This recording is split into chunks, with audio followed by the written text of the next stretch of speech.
धन्यवाद। माननीय सदस्यगण, अभी माननीय संजय जी और सुशील जी का बोलने के लिए आया है।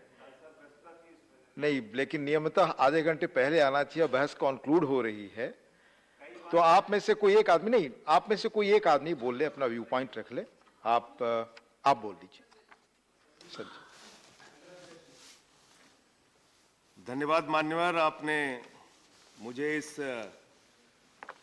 वन्य जीव संरक्षण संशोधन बिल पे अपनी बात कहने का मौका दिया। मान्यवर, इस बिल के बारे में हमारे दूसरे माननीय सदस्यों ने जो चिंता जताई, मैं उसी की ओर सदन का ध्यान आकृष्ट कराना चाहूंगा और सरकार का ध्यान आकृष्ट कराना चाहूंगा। कहीं ना कहीं इसके प्रयास पहले भी होते रहे और इस बिल के माध्यम से यही प्रयास हो रहा है कि भारत के संघीय ढांचे को और राज्य सरकार के अधिकारों को किस प्रकार से अतिक्रमण किया जाए। जब राज्यों के अंदर वन विभाग है, वन्य जीव संरक्षण की जिम्मेदारी बखूबी निभा रहा है, कई राज्यों में परेशानी हो सकती है। कई राज्यों में उनके राज्य के बोर्ड हैं वन्य जीव संरक्षण के लिए, जिसकी अध्यक्षता मुख्यमंत्री करते हैं, जिसकी देखरेख उस बोर्ड की निर्णय लेने की प्रक्रिया में स्वयं मुख्यमंत्री शामिल है।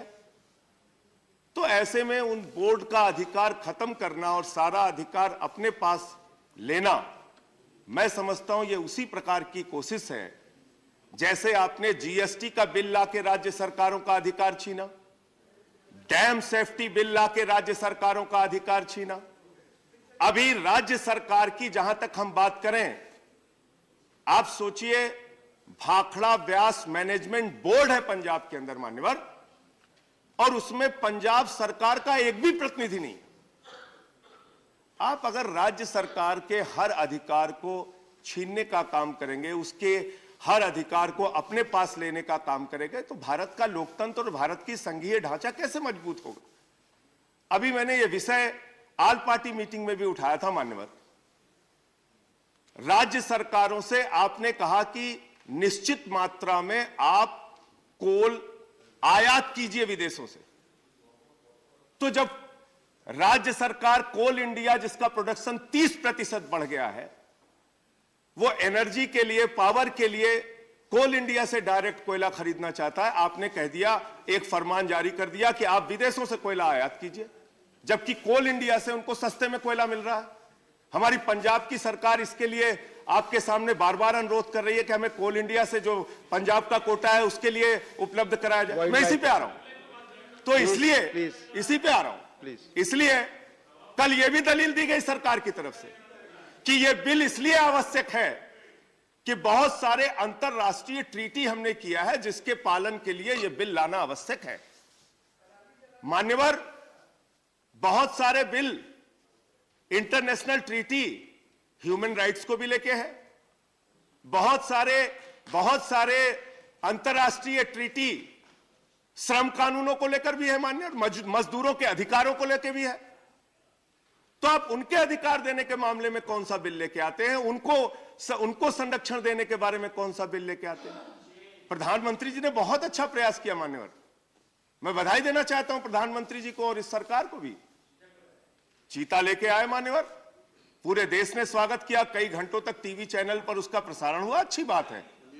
लेकिन वहां पर रहने वाले जो आदिवासी हैं, उनका जो विस्थापन होता है, उनको जो अपने जमीन से बेदखल किया जाता है, उसकी क्या योजना है मान्यवर सरकार के पास। वन्य जीव का संरक्षण आवश्यक है और कीजिए, इस संशोधन बिल के माध्यम से भी कीजिए, कोई दिक्कत नहीं है।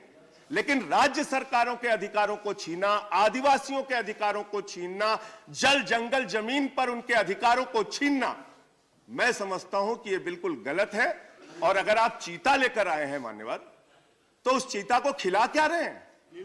ऐसा तो नहीं है कि चीता को संरक्षित करने के लिए दूसरे जो जीव हैं उनको खत्म किया जा रहा है, उनके सामने परोसा जा रहा है। तो इसके बारे में भी सरकार को अपना जवाब और अपना पक्ष रखना चाहिए।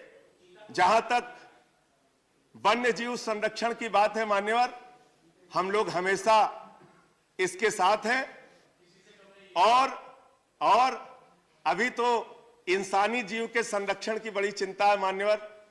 एक चुनाव हम लोग एमसीडी में जीते हैं, पता चल रहा है उनको भी उठाने की तैयारी हो रही है। इस विषय पे खुलेआम कह रहे हैं कि संजय जी, इंसानी जीव संरक्षित संजय जी, नहीं जो हो पाएंगे। विषय पर कह रहे हैं विषय पर मेयर बोलिए, हमारा बनेगा, जो विषय पर 30 बोलेंगे वही सीटें है। कमाई बने। तो इसलिए मैं कह रहा विषय पर हूं, बोलिए, इसलिए विषय मैं पे कह चीजें रहा हूं आपकी कि जाएगी इंसानी रिकॉर्ड पे। जीव का भी संरक्षण, राज्य सरकारों का भी संरक्षण, राज्य सरकारों के अधिकारों का भी संरक्षण केंद्र सरकार की जिम्मेदारी है मान्यवर। ऐसे बिल लाकर राजभवन, राज्यपाल और एलजी का दुरुपयोग करके जो राज्य सरकारों को अधिकारों को छीनने का आपका प्रयास रहता है, यह गलत बात है और इसको रोकना चाहिए। धन्यवाद मान्यवर। श्रीमती सीमा द्विवेदी।